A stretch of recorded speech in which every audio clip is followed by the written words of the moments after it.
Hello and a very warm welcome to a brand new edition of World Panorama with me, Frank Pereira, on Rajya Sabha television. Over the next half an hour, we'll bring you a roundup of all the significant events that have taken place around the world this week. But first, a look at the headlines.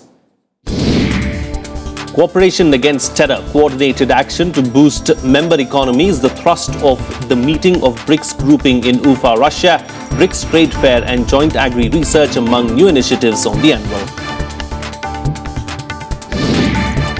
Greece submits plan accepting spending cuts and tax raises as it looks to stave off a Brexit amid pressure on funding from the EU and pro-Euro rallies in the country.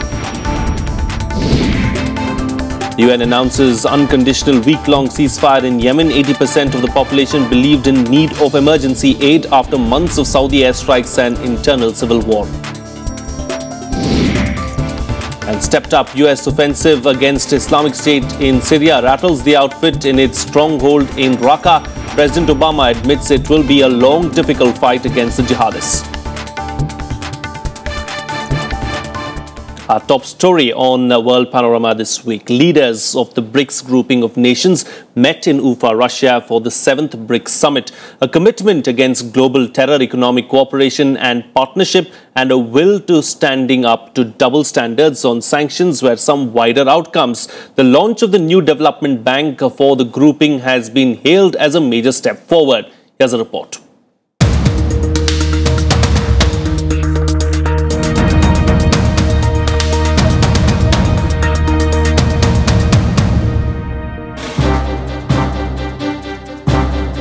Brazil, Russia, India, China, South Africa, BRICS, representing nearly a quarter of the Earth's geographical area and 40% of its population. The annual summit highlighted once again the importance of the grouping as symbolism of creating a key role for itself on the global stage. The UFA Declaration and UFA Action Plan adopted at the summit reflect views of BRICS member states on a vast range of issues. At the top is a complete rejection of political approaches and selective application in dealing with terror. It criticizes double standards on international treaties and rallies behind Russia to oppose Western sanctions over Ukraine. A Russia-proposed strategy of BRICS economic partnership lays down a blueprint for the group's trade, investment and commerce ties up to 2020, aimed at increasing competitiveness in the global economy. China and Russia extend support to India, Brazil and South Africa for permanent membership of the UN Security Council. India also proposed an annual BRICS trade fair that will potentially enable building of economic bridges between member nations. BRICS economic cooperation strategy BRICS की प्रगति में एक milestone है। इसमें कई सामाजिक पहल भी शामिल है। मुझे खुशी है कि फोर्टालेजा में दिए गए भारत के प्रस्तावों को इसमें शामिल किया गया है। 金砖国家各国发展也面临不少困难和挑战，越是在困难的时候，越要坚定信心。金砖国家拥有丰富自然和人力资源，广阔市场，国内市场。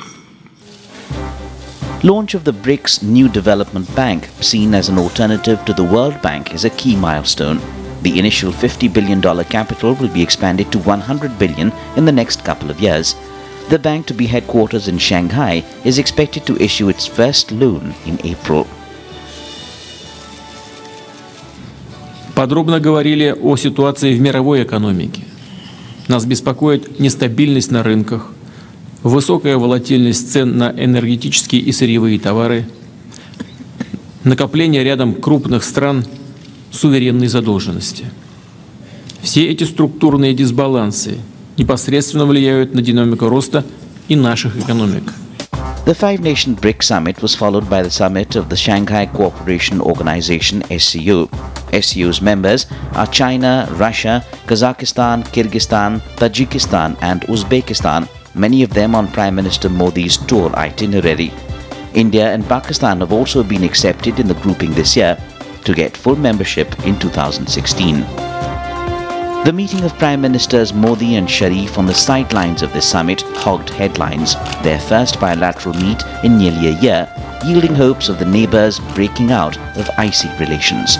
Bureau Report, Rajya Sabha Television. Well, joining me for a chat this week is Pramit Chaudhuri, Foreign Affairs Editor of the Hindustan Times. Thank you for joining me on the program, sure. Pramit. As far as the BRICS summit this year is concerned, what do you think were the main takeaways, the significant takeaways for India from this summit? Well, the summit's primary accomplishment will be, and it'll be something that will obviously unfold over the next few years, is in the realm of economics. You're seeing a proposal for a visa, you're seeing a proposal for trade fairs, agricultural cooperation.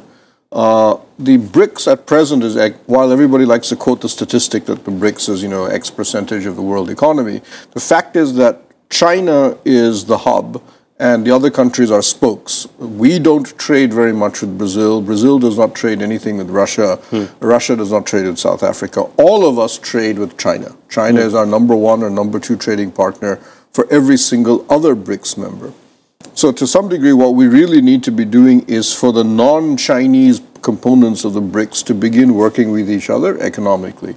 The BRICS Bank, which is a nice idea, though it's still very small at $100 billion, it's still a fraction of the size of almost any development bank, including China's own new AIIB bank, is at least a symbol of that type of cooperation. But ultimately, we need to do a lot more economically together, even in terms of the private sector trading with itself, before we can really move forward.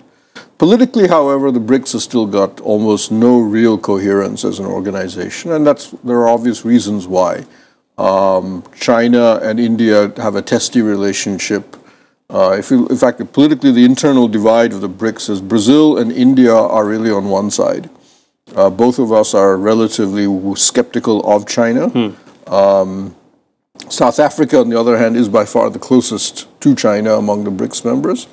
Russia tends to go back and forth between these two groups, but Russia's real game is the fact that it has a problem with the West, which neither India or Brazil, for example, have the same problem, which is why, while Putin was trying very hard to get some very strong language about the Ukraine, a lot of the other BRICS countries said that's not really our problem.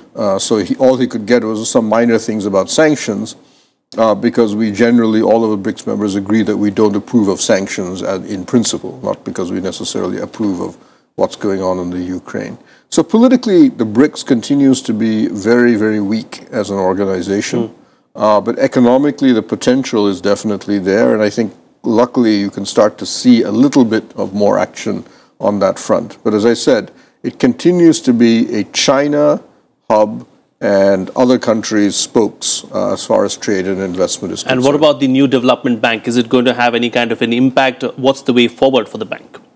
The bank's biggest limitation will be size. The bank, because we insist that everybody within the bank give an equal amount of money and get an equal amount of shares of votes, the result is that South Africa, which is by far the smallest of the BRICS economies, it's barely a quarter of the size of the next largest BRICS nation, limits the amount of money everybody else can give. China, of course, is by far the biggest. It's bigger than all of the others put together.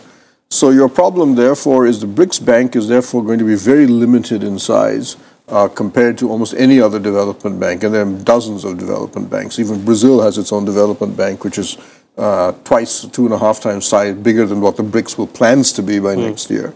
So what the BRICS Bank will hopefully focus, therefore, is on the specific niche areas that the World Bank, for example, no longer does. So infrastructure, dams, fossil fuel plants, thermal power, things like that, which the very politically correct World Bank has now abandoned. There was another crucial summit that took place, that of the SCO. And, on the sidelines of that summit is where the Prime Ministers of India and Pakistan really met, Prime Minister Modi as well as Nawaz Sharif. So what do you think was, the purpose of this meeting? And, do you think that it's a foot forward in, as far as the ties between the two countries are concerned? Well, as you know, for the past 1 year, there has been almost no real conversation between India and Pakistan. Prime Minister Modi has deliberately put Pakistan talks inside a SAARC framework and has said that bilateral talks basically are not going to happen until I get some sort of an agenda that I like. And for him, my sense is that the composite dialogue, which had been the basis of the talks between the two countries, died as far as Modi was concerned with the 26/11 attacks. So the composite dialogue had to be abandoned, which Pakistan had resisted. And second, the new agenda had to be dominated by terrorism. And I think what has been interesting is over the past 1 year, by basically stonewalling Pakistan, making strong statements, making what you say implicit threats against Pakistan, carrying out actions like the Myanmar raid, and diplomatically, this is very crucial, diplomatically isolating Pakistan. From Pakistan's perspective, you've seen Modi have back-to-back summits with the United States.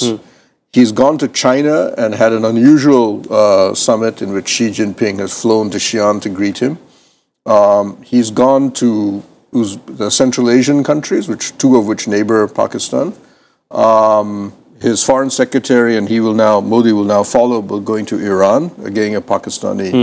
So all across the board, suddenly Pakistan is looking at the fact that while they are continuing to be treated as a pariah state, around them, all of these countries are suddenly all running off to India and saying, we want to talk to you. And Indian diplomats tell me that in none of these countries asked India to don't even mention Pakistan to India anymore. They're just like, forget about that. We want to talk to you about our bilateral relations. So Modi has, I think, put enough pressure on Pakistan. And what was interesting about the joint statement is that 3/4 of it was about terrorism, and the word Kashmir does not appear anywhere in it.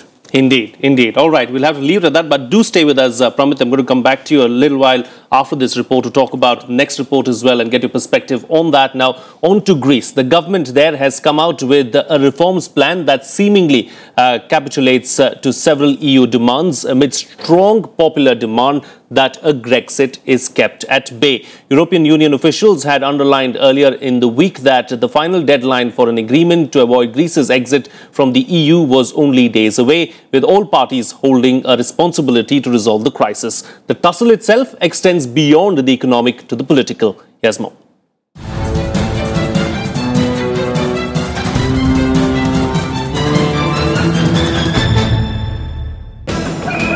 A strong voice of rejection from the Greek people to the idea of being expelled from the euro. A turnaround of sorts to the overwhelming no vote to Europe's austerity measures just a week back. Failure to reach a deal on Sunday, including Europe releasing some money to enable Athens to cover debt service over the next few weeks, could lead to a collapse of Greek banks next week and a leap into the unknown. An eventuality the people still shudder at. Αισθάνομαι Ευρωπαίος πολίτης, ότι θέλω να παραμείνουμε στην Ευρώπη, ότι θέλω να συνεχίζεται η ζωή μου κανονικά, ξέρω ότι θα είναι δύσκολα. Αυτό, δεν νιώθω να μην μας σέβονται οι άλλοι, δεν νιώθω να έχουμε εχθρούς, δεν νιώθω να υπάρχουν συνωμοσίες. On Prime Minister Alexis Tsipras' part 2, after weeks of bravado, it's an apparent succumbing to European pressure after all. His government sought a 3-year rescue package of 53.5 billion euros, offering a commitment to reforms in return. His reforms plan of spending cuts and tax raises comes close to what his creditors had demanded. The plan includes sweeping changes to VAT to raise a full 1% of GDP, moving more items to the 23% top rate of tax, including restaurants, a key battleground before. Athens also appears to have made significant concessions on pensions, agreeing to phase out solidarity payments for poorest pensioners by December 2019, a year earlier than planned. It would also raise the retirement age to 67 by 2022. There are proposals to cut military spending by 100 million euros in 2015 and by 200 million euros in 2016. Greece also promises to implement changes to reform and improve tax collection and fight tax evasion. It will also press on with privatization of state assets, including regional airports and ports. In his address to the European Parliament on Wednesday, to a mixture of boos and applause, there was a visible softening in Tsipras' stance as he looked to put forward his point. Και θέλω να σας διαβεβαιώσω, ανεξάρτητα από την κρίση του καθενός για το ορθόν ή το λάθος των μεταρρυθμιστικών προσπαθειών, ένα είναι γεγονός. Η Ελλάδα τα τελευταία 5 χρόνια και ο ελληνικός λαός έκανε μια πρωτοφανή προσπάθεια προσαρμογής, δύσκολη, σκληρής. Experts point out that the crisis has turned more political than merely economic. German Chancellor Angela Merkel would find it tough to justify a Greece bailout to her people without widespread corrective reforms. Germany, Finland, Slovakia and the Baltic states have taken a notably harder line, whereas France, Italy and Spain have adopted a more conciliatory note. The European Council President's warning and a 50-50 predictions of Brexit raised alarm bells.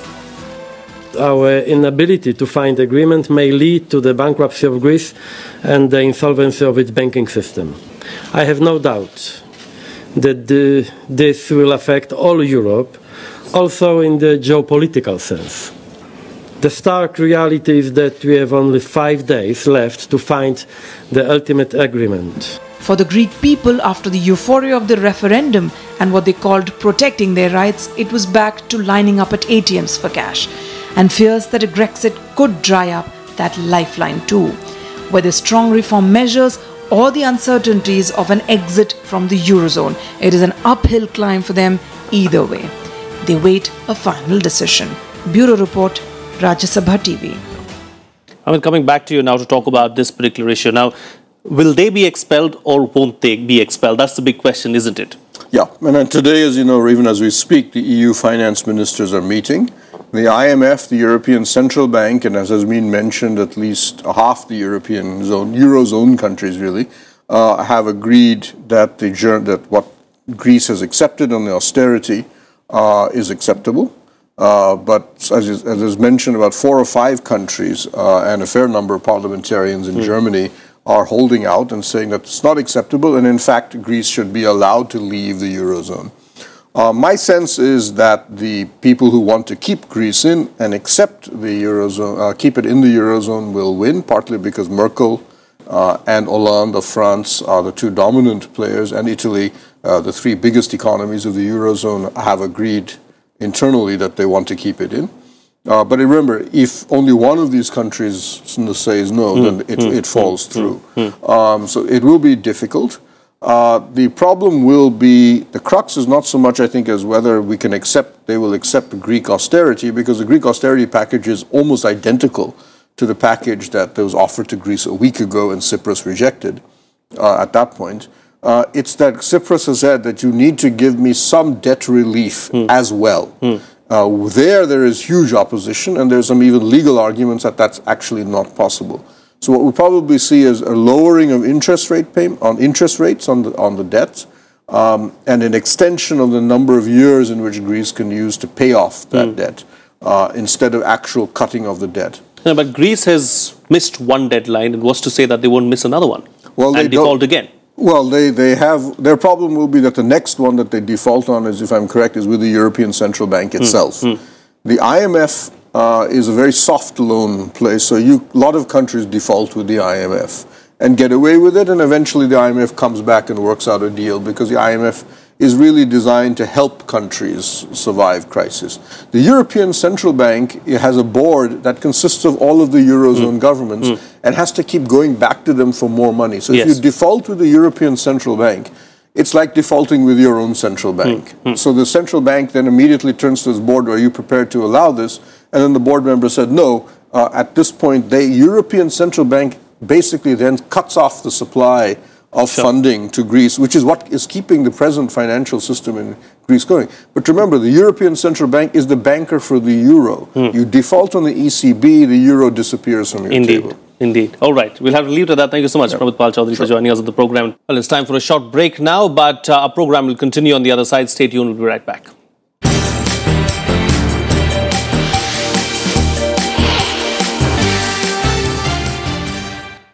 Welcome back. You're watching Rajya Sabha Television. Well, the United Nations has announced an unconditional week-long humanitarian ceasefire in Yemen, where more than 80% of the country's 25 million people are believed to be in need of some form of emergency aid. A fresh wave of airstrikes by Saudi Arabia, coupled with violence between multiple fighting groups within the country, has taken the nation to the brink of chaos, with the common man worst hit.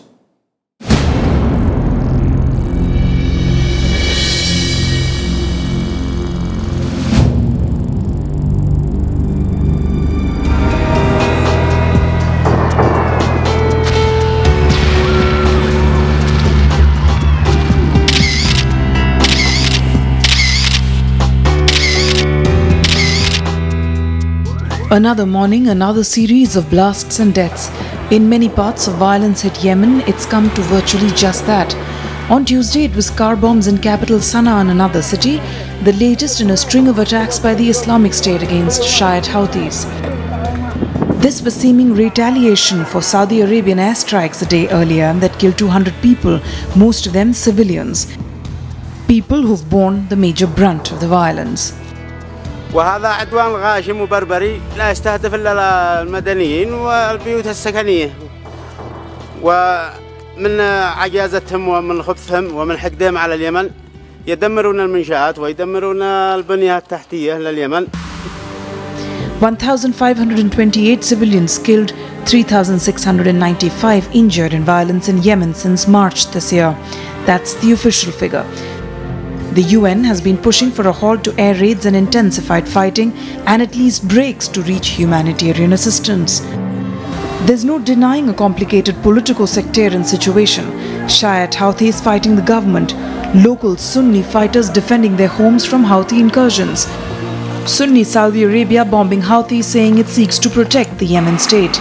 And life for the citizen thrown to the winds. Over the past few weeks, the Human Rights Office team on the ground has been able to document human rights violations and abuses and violations of international humanitarian law by all parties to the conflict. These include violations of the right to life, abduction, ill treatment, restrictions on freedom of expression and peaceful assembly, attacks against humanitarian workers, medical staff and facilities, as well as journalists and media organizations. The UN envoy to Yemen continues meetings in Sana'a to try to broker a ceasefire, but one forward step is frequently followed by severe setbacks. Airstrikes, bombings, suicide attacks, each one dealing a body blow to peace efforts. Bureau Report, Rajya Sabha TV. Moving on now, there's been a fresh charge by the US-led coalition in Syria against the Islamic State, with sharp swings in advantage between the two sides over the last week. Kurd fighters, aided by the most powerful US airstrikes in Syria since September, are said to be within striking distance of Raqqa, the IS's de facto capital in Syria, as the jihadists try to recover ground. However, even in victory, huge shortcomings emerge in the US strategy on Syria. Here's the report.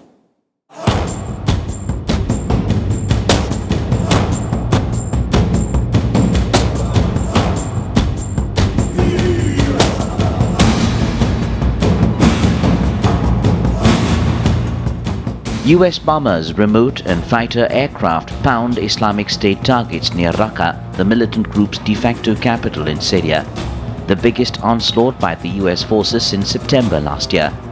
The blitz of 18 coalition strikes in Syria last weekend gave the US Kurdish alliance the upper hand and exposed vulnerabilities in the ranks of militants.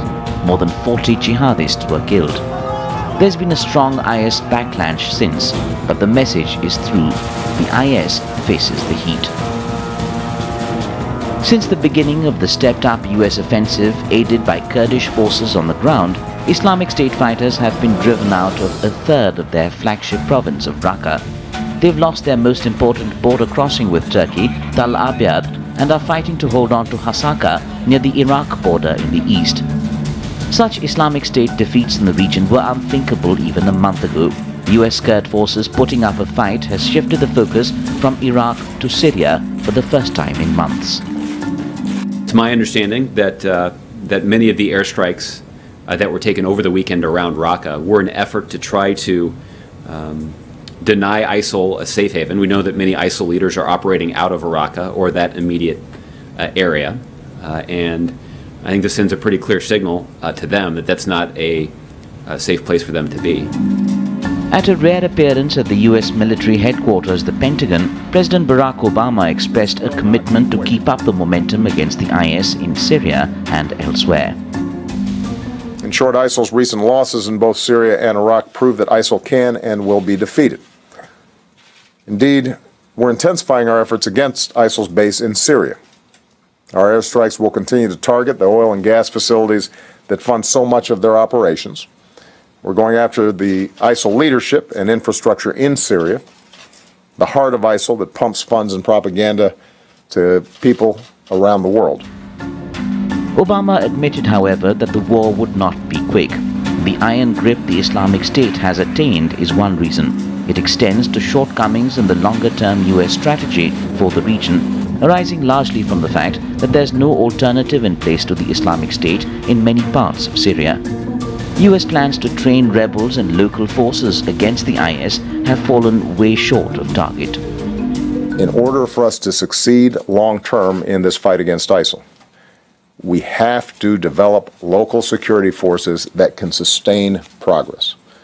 It is not enough for us to simply send in American troops to temporarily set back organizations like ISIL.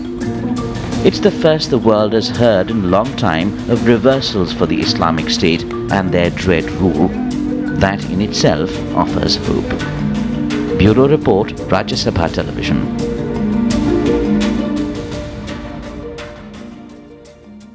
And finally, legendary actor Omar Sharif passed away in Egypt on Friday. Sharif, among a very few actors from the Arab world at Hollywood, will be remembered for his Oscar-winning performance in Dr. Zhivago, Lawrence of Arabia and Funny Girl, among a slew of other landmark films. We leave you today with a tribute. See you again next time.